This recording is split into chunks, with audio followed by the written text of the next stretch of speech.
Today, we're diving into a topic that's as controversial as it is captivating: the dark side of wealthy tax avoidance. Ever wondered how the rich stay rich while avoiding their fair share? Stick around, because we're about to shine a light on the shadowy corners of the financial world. Welcome to The Empowered Wallet, where we unpack the secrets lurking behind the world of finance. Strap in, this is going to be a wild ride. Uncovering the tax disparity.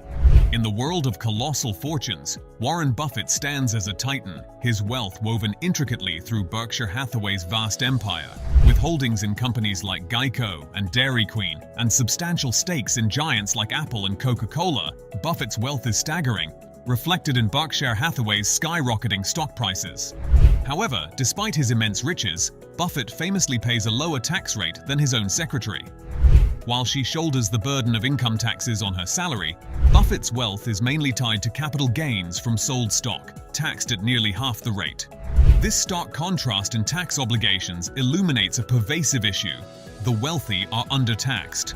The growing chasm between the richest Americans and the rest of the populace underscores this disparity. Over the past 4 decades, the after-tax income of the wealthiest has soared by over 400%, while middle-class earnings have seen a meager 50% increase. This discrepancy is further exacerbated by the divergent methods of income generation and taxation between the wealthy elite and the average worker. Meet Morris, a retired Wall Street veteran living off his substantial investments. Despite being part of the 1%, Morris advocates for higher taxes on the wealthy, envisioning a society where a thriving middle class fuels economic growth. While most workers pay income tax ranging from 10 to 37%, individuals like Morris derive a significant portion of their income from investments, subject to lower tax rates. Unraveling the tax maze: how the wealthy navigate capital gains and exploit loopholes. Investments, particularly stocks, constitute a significant portion of the wealth of individuals like Morris and Warren Buffett. These investments are taxed as capital gains, with long-term stocks enjoying a maximum tax rate of just 20%. For Morris, who recently sold stock amounting to $400,000, his tax bill amounted to around $50,000, a fraction of what someone earning a similar amount from traditional employment would pay. However, the majority of wealth held by individuals like Morris and Buffett isn't even taxable.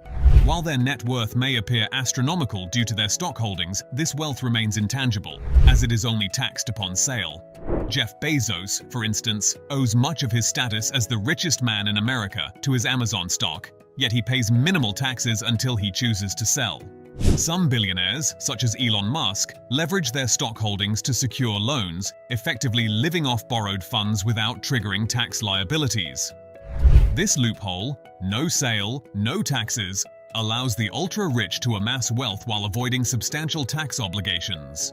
Another tactic employed by the wealthy is the stepped-up basis loophole. If Warren Buffett were to sell his stock, he'd be liable for capital gains taxes based on his profit. However, by holding onto his stock until death, Buffett's heirs could sell it without paying taxes on the original gains, the stepped-up basis provision. This strategy, known as buy, borrow, die, enables the wealthiest families to pass on enormous fortunes while avoiding significant tax liabilities. Recognizing the inequities inherent in the current tax system, lawmakers propose changes to the capital gains tax structure. President Biden, for instance, aims to close the stepped-up basis loophole and increase the maximum tax rate from 20% to 39.6% for individuals earning over $1 million annually.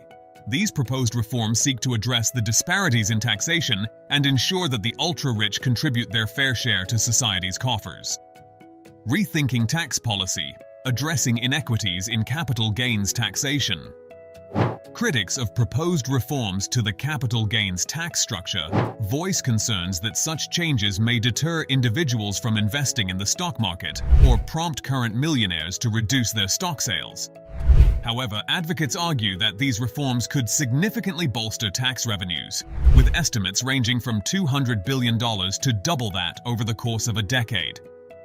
Moreover, closing the gap between the tax overrates of individuals like Warren Buffett and his secretary is a matter of fairness.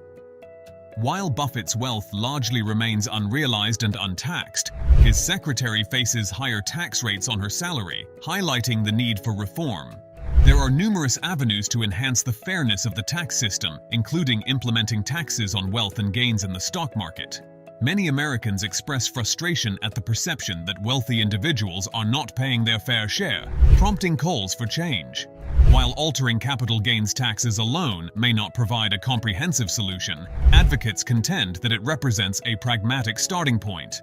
At its core, the current tax system perpetuates a cycle where the rich amass greater wealth while the rest of society struggles to keep pace. By addressing inequities in capital gains taxation, policymakers have an opportunity to stem the tide of growing inequality and ensure that the burden of taxation is distributed more equitably across society. Taxing the wealthy, a path to economic fairness. Amidst growing sentiments of economic inequality, taxing the rich and corporations emerges as a popular solution to restore fairness to the system. While taxing the rich may not fully fund all progressive initiatives, for many, the primary objective extends beyond mere revenue generation.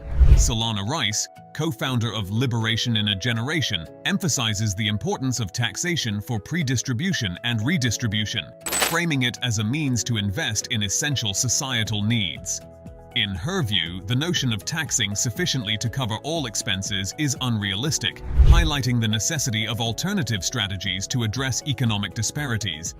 Thank you for joining us as we explored the dark side of wealthy tax avoidance. Don't forget to like, share, and leave your thoughts in the comments below. Until next time, stay informed and stay engaged. Signing off, Empowered Wallet.